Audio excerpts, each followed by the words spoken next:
All right, today we're looking at a 2016 Chevy Malibu, 233,000 miles on it, asking price 2,200. I'm just going to give you a real quick visual of the car. It looks pretty straight. It's pretty nice. I sighted down the car. Uh, Not a bad looking car. Inside's okay. The gentleman told me he didn't clean it out yet, but we'll see. Broken headlight, not good. We'll do a quickie on the inside, but I want to really run the OBD2 codes first before we pursue anything else. So we'll take a look around. Looks like a little mold up there in the headliner. That's not good. But let's see. Let's plug in the OBD2 code scanner and see what we come up with. It's connecting. And we got some codes. It looks like a camshaft position sensor, crankshaft position sensor. Wow. We're getting some codes here. A manifold, camshaft position sensor again, different code, catalytic system, that's not good. Oh boy, engine oil pressure, that's not making me happy at all. And looks like a mass airflow sensor. So we're having some problems here. Obviously, I have to look up all these codes and plug them into the Car Value Scout app, and we will see what these codes are going to cost us and if it's worth pursuing this vehicle. So for the second half of this video, I'm going to show you the app. Here we go.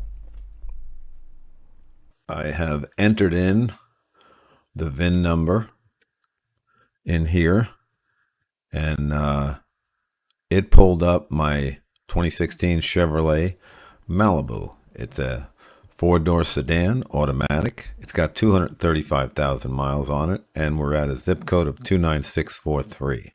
Now, what we looked at was we pulled the OBD2 codes on it, and we came up with a P0014, a P0016, 17, 106, 366, 420. We came up with a lot of codes on this thing. Then we did the visual walkaround, and the walkaround gave us front left tire, front right tire. It also gave us the headlight, which is smashed. You'll see that in the pictures. There was an oil leak on the engine cover itself, and I believe that's because there's an oil pressure sensor we found that was bad, and there was a torn passenger seat. So all those things were included in this inspection. And we checked the value, and it runs out, and it comes up with the estimated market value of this particular car with this mileage is $3,429. It's got a range of 3,000 to 37. I checked through Marketplace, and yes, this was extremely close to what people are asking for this vehicle on Marketplace. The total repair cost, though, was $49.96, more than the car's worth. The as-is value then becomes zero. Now, you may say this is absurd, but at the same time, the gentleman who was selling the car was asking $2,100 for it. And if you looked at the video of the pictures of the car, it was quite clean, and it drove very well, by the way. I took it out for a drive. I tested the brakes, also ran it down 85, let go of the wheel with my hands close to the wheel, and it didn't pull left or right. There was no vibration. Car drove really, really well. But the engine light was on, the check engine light was on, and when I ran my codes, I came up with these particular codes, which I just read to you. And as we go down the list here, you'll see that these first three codes are high severity because we got roughly $1,500 worth of repairs there. Then the next code was a medium severity, still $288. This camshaft position sensor was $80. That's pretty cheap. But here you go. Look at this. A catalytic system efficiency below threshold bank 1, which is catalytic converter, probably needs replacing, and they're about $2,000. So that brought it way through the roof. And then finally, the mass airflow sensor, this particular code P1101, that's a medium severity, and that's $464. Then we go to the visual stuff. Okay, these are based on used tires. Okay, if we were to buy used tires for this particular car, they'd cost us roughly $65 a piece with good tread on them. The headlight passenger side was $110, and that we can see on eBay or Amazon. And the oil leak, well, They put it at $200. That's probably correct because it looked to me like possibly the valve cover was leaking oil. And because one of the codes was an oil pressure sensor, it's possible that the oil pressure was too high and pushing the oil out of the engine. And the torn seat, once again, $120. Now, the reason it says invalid characters found in OBD2 codes was I keyed one in wrong in there, and it couldn't find the code that I keyed in wrong. So if you see that you're having a problem with these codes, when you run the app, take them out. Okay, take the furthest one out, like this one here, and try it again. And you might find out that that code is a brand new code that they just came out with. And if you take it out, that's fine. You can always run that one, but this will get you so close to what the car is worth. And I plan on updating our database of codes because I actually found that there were about 3 codes that are missing in my database. My database is 2,600 codes. So there's 3 new ones apparently that I don't have, and I'm going to go through that. This will be constantly updated. Anyway, this is the report that I got on my phone. This is how it looks. And once again, if I want to buy these parts and do the work myself, all I got to do is click these links and it'll pull up the actual part for me. And I can see the part. There it is. That's the car. There's the part. I mean, literally, I can buy these parts off Amazon or I can buy them off eBay. And I mean, that's the exact car right there. There's the exact part. You can just click it and buy it. Makes things really simple. But of course, we're not going to do that in this particular instance because, once again, this is not worth it. This car has too many problems. Now, I would like to show you the report that got generated because that's kind of cool too. So let me open up the report on this particular car and let me see if I can move it over so it fits right in here. There we go. So you can see it well. Now, this is the Car Value Scout Vehicle Report. And this was done January 20th, 2026. There's the vehicle. There's the VIN number. There's the true mileage. There's clean condition. And once again, it's the private party price with that many miles is $34.29. But unfortunately, its as-is value is actually zero because of the amount of repairs.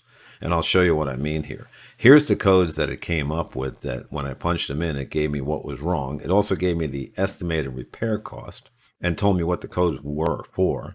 And then some of them didn't have parts because it didn't know what the actual parts might be. But that's fine. It still gives us a repair cost. Now, the catalytic converter is about a $2,000 part. So, that really bumped it up pretty high. The mass airflow sensor, once again, is a $400 part. So you see that these things here really, jack up that repair cost.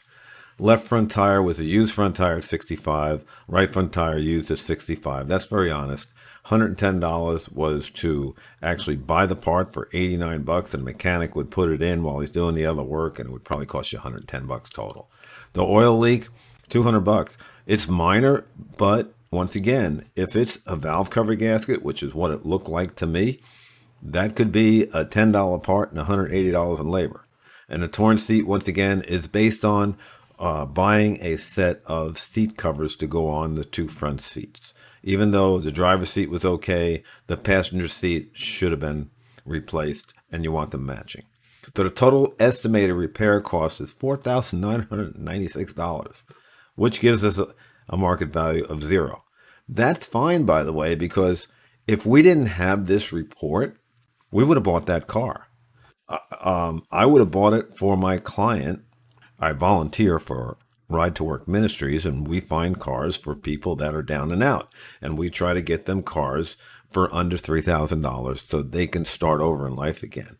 This car would have got them probably 3 months worth of driving, maybe 4 months before it started having some real serious problems, and maybe less than that. I don't know. But for them to spend $2,000 to $3,000 on a vehicle and then find out that it's not going to get them to work, not even for a year, to me, this is so worth it. Now, typically what I would do is I would not only run the Car Value Scout Vehicle Report, which is the real-time value, I would also run the Car Value Scout History Report, which is another $16. But that would give us the complete history, just like a Carfax does. And running that would just solve all the other problems of this particular report, because it would tell us if the mileage was accurate. Now, I'm sure 235,000 miles for 2016, that's probably pretty accurate. But it would also tell us if the car was in any accidents. And that's important. It would tell us about the recalls. Are there any dangerous recalls that haven't been taken care of?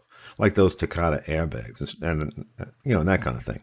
So we would know all of that information. But because the car's not even worth going forward on it, just by running this one report, we saved us another $16 because we don't really have to run the vehicle history report on this particular car. So I hope that helps you guys into understanding why we do what we do, why we use the app in the Ride to Work Ministries.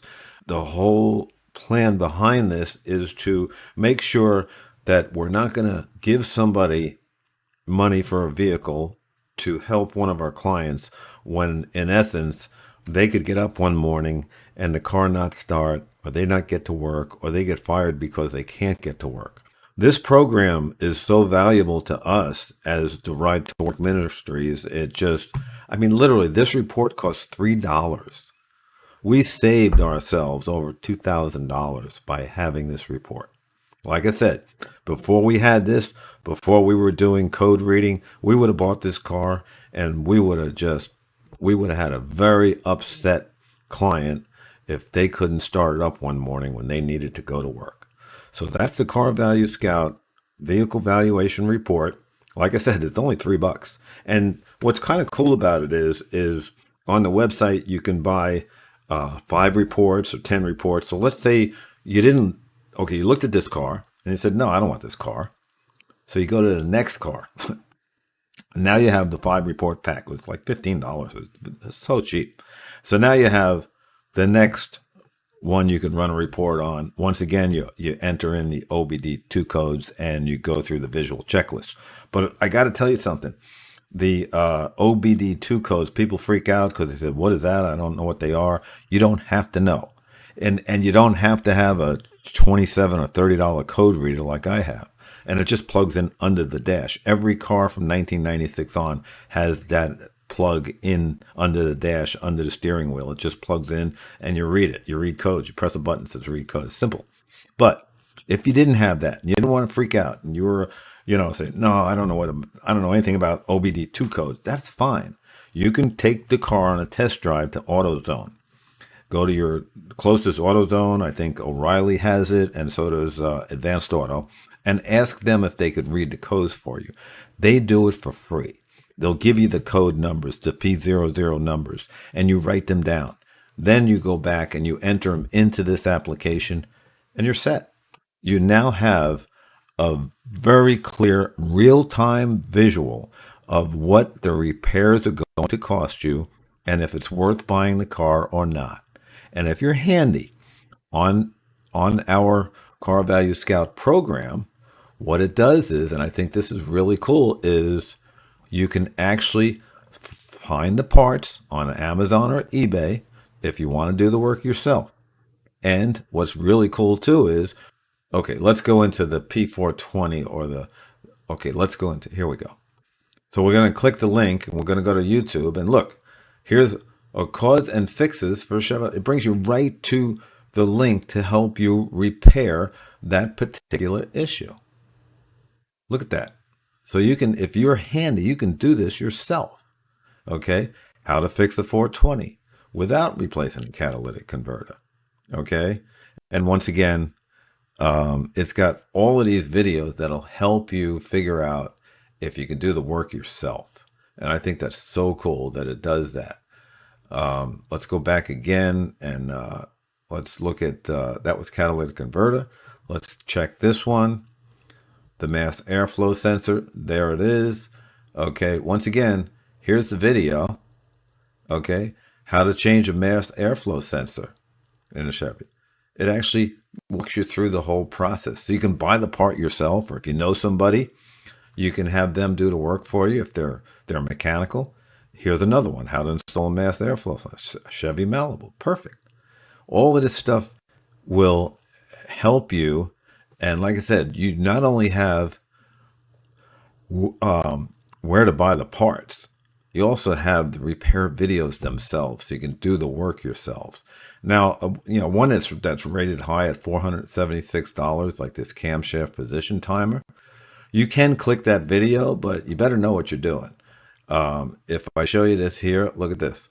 There's the car, 2016 to 2024, replace camshaft position sensors. That's the video on how to do it. This video is literally 7 minutes long. So maybe the job is not so bad. Here's one again, another one, 5 minutes, 6 minutes long.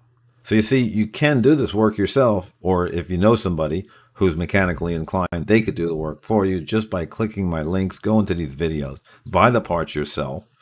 For example, if we go to the, back to this, the camshaft position sensor, it's a $12, $17 part, $20 part. Real simple. I mean, you can literally fix this for a few dollars as opposed to the $400 and something a mechanic shop might get. So I hope you enjoyed this video. Thank you for watching, and I'll see you in the next video.